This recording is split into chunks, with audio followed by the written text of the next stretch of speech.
Halo semuanya, nama saya Rex Reinar dari SMA Sumbangsi Jakarta. Sekarang, kami akan bahas alat optik.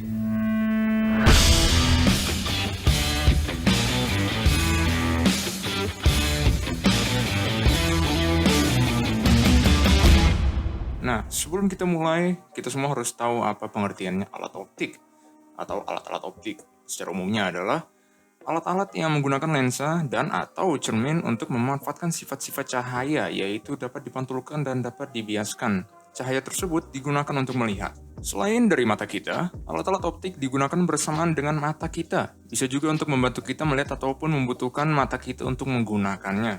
Bro, sis, sebelum lanjut, kalian harus tahu bahwa alat optik terdiri dari dua macam, yaitu ada alat optik alamiah dan alat optik buatan. Apakah itu alat optik alamiah dan alat optik buatan? Nah, sini saya akan jelaskan. Alat optik alamiah tentu saja adalah mata kita, sedangkan alat optik buatan ada alat-alat optik yang dibuat oleh manusia seperti kacamata, kaca pembesar atau loop, mikroskop, teropong, kamera, periskop, episkop, diaskop, dan masih banyak lagi lain-lainnya. Sekarang kami akan bahas mata. Mata merupakan indera penglihatan dan merupakan organ tubuh kita yang dapat menangkap perubahan dan perbedaan cahaya. Perbedaan spektrum cahaya yang mampu ditangkap mata kita itulah yang menyebabkan kita dapat melihat warna. Tanpa cahaya, mata kita susah untuk melihat, kecuali pada mata bintang-bintang noktural yang memiliki struktur yang berbeda. Mata berfungsi dengan cara menerima, memfokuskan, dan mentransmisikan cahaya melalui lensa mata yang menghasilkan bayangan objek yang kemudian ditangkap oleh retina mata. Bayangan objek yang ditangkap retina tersebut kemudian dikirimkan ke otak melalui saraf optik untuk kemudian diolah menjadi gambar yang mampu kita lihat secara nyata.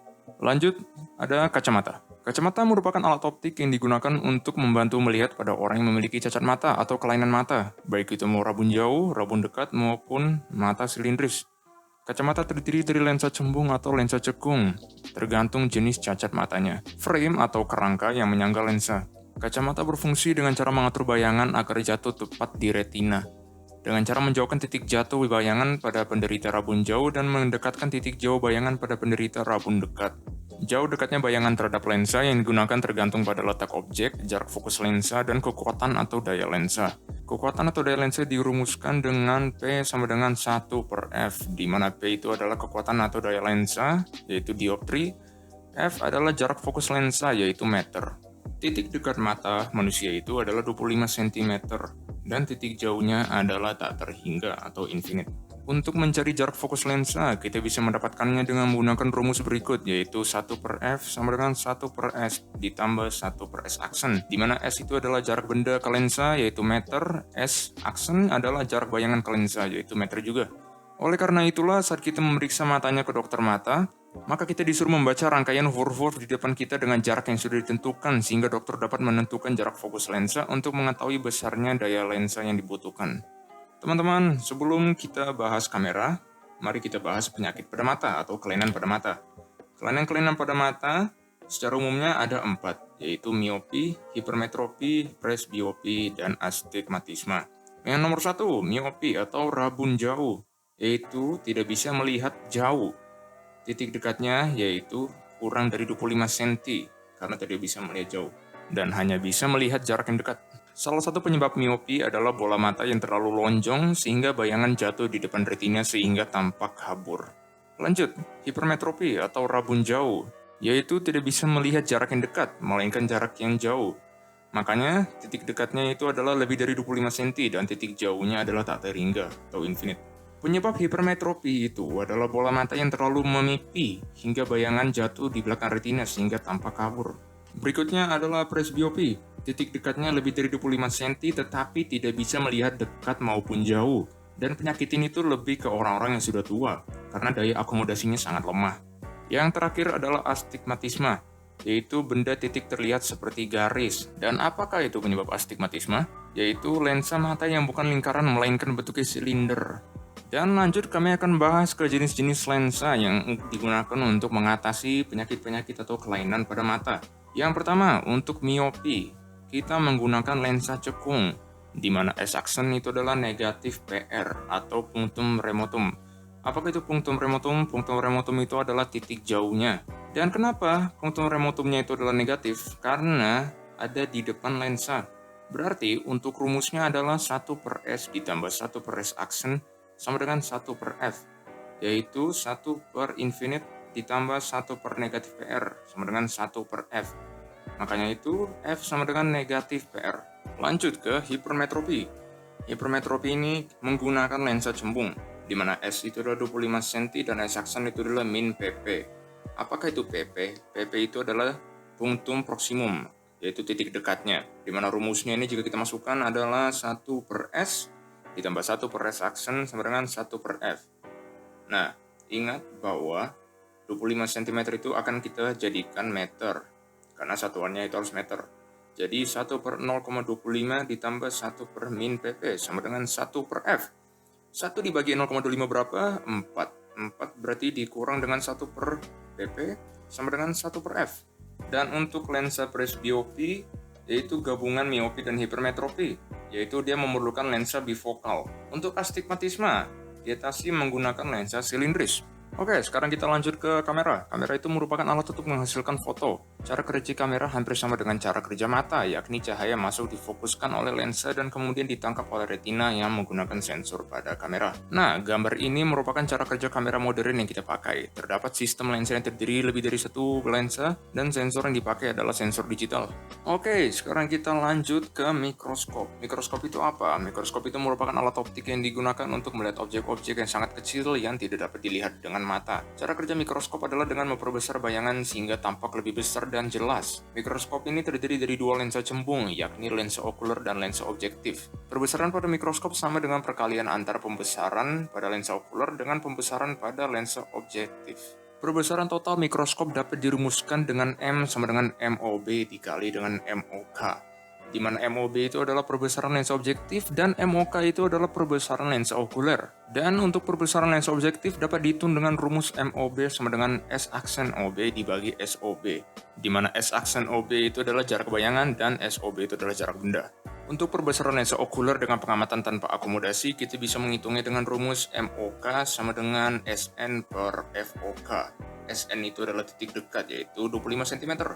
Sedangkan untuk perbesaran lensa okuler dengan mata berakomodasi maksimum, rumusnya itu MOK sama dengan SN per FOK ditambah 1. Dengan menjumlahkan jarak bayangan dari lensa objektif ke lensa objektif dan lensa objektif ke lensa okuler, kita dapat mengetahui panjang mikroskop yang dituliskan dengan D sama dengan S aksen OB ditambah S aksen OK. Oke semua, sekarang kita masuk ke teropong atau teleskop. Teropong itu merupakan alat optik yang digunakan untuk mengamati benda-benda yang jaraknya jauh dari pengamat sehingga tampak lebih dekat dan lebih jelas. Galileo Galilei merupakan penemu teleskop atau yang saat ini kita kenal sebagai teropong.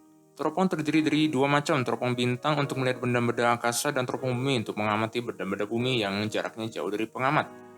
Komponen alat optik pada teropong secara umum dapat dilihat pada gambar di bawah ini. Teropong bintang saat ini sudah jauh berbeda dengan yang dahulu. Teropong bintang saat ini menggunakan cermin pantulan untuk memperjelas objek. Untuk perbesaran teropong pada saat mata tidak berakomodasi dapat dihitung dengan rumus M sama dengan FOB per FOK. Sedangkan untuk perbesaran teropong dengan mata berakomodasi maksimum, rumusnya adalah M sama dengan FOB per SOK. Lanjut ke teropong medan atau teropong bumi. Teropong bumi digunakan untuk mengamati benda-benda yang jauh di permukaan bumi. Teropong bumi terdiri atas 3 lensa cembung, masing-masing sebagai lensa objektif, lensa pembalik, dan lensa okuler. Lensa pembalik hanya untuk membalikan bayangan yang dibentuk lensa objektif, tidak untuk memperbesar bayangan. Selanjutnya, teropong pantul. Karena jalannya sinar di dalam teropong dengan cara memantulkan, maka teropong ini dinamakan teropong pantul. Pada teropong pantul, cahaya yang datang dikumpulkan oleh sebuah cermin melengkung yang besar. Cahaya tersebut kemudian dipantulkan ke mata pengamat oleh satu atau lebih cermin yang lebih kecil. Yang terakhir ada teropong bias. Teropong bias terdiri atas 2 lensa cembung, yaitu lensa objektif dan okuler. Sinar yang masuk ke dalam teropong dibiaskan oleh lensa, oleh karena itu teropong ini disebut teropong bias. Dan terakhir yang kita bahas adalah kaca pembesar atau loop. Kaca pembesar merupakan alat optik yang sangat sederhana, terdiri dari satu lensa cembung yang berfungsi untuk mengamati benda kecil agar terlihat lebih besar dan jelas. Rumus untuk mencari pembesaran pada kaca pembesar baik untuk mata tanpa akomodasi maupun untuk mata berakomodasi maksimum sama dengan rumus-rumus pada lensa okuler mikroskop. Untuk perbesaran sudut loop, rumusnya adalah M sama dengan beta per alpha. Nah, untuk rumusnya, sebelum memakai loop, rumusnya itu tan alpha sama dengan H per Sn. Dan setelah menggunakan loop, rumusnya menjadi tan beta sama dengan H per S. Makanya jika kita substitusi ke rumusnya, maka akan menjadi M sama dengan H per S dibagi H per Sn. Makanya rumusnya menjadi M sama dengan Sn per S. Tanpa akomodasi, S aksen itu sama dengan negatif infinite.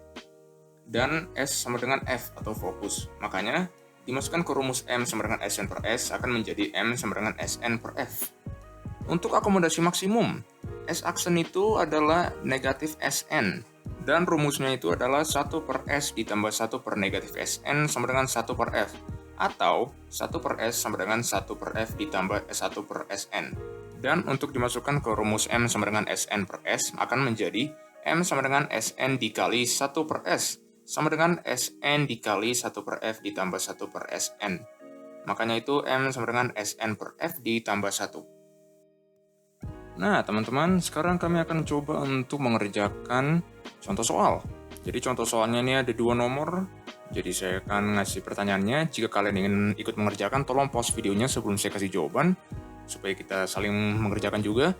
Dan jika kalian sudah dapat jawabannya, resume lagi videonya dan saya akan menjelaskan.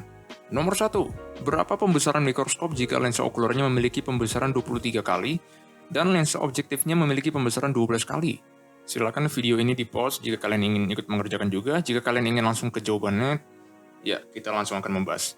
Jadi kita masukkan ke rumusnya M sama dengan MOB dikali MOK. Jika kita masukkan akan menjadi M sama dengan 12 kali 23. Berapa itu? M sama dengan 276 kali. Jawabannya B.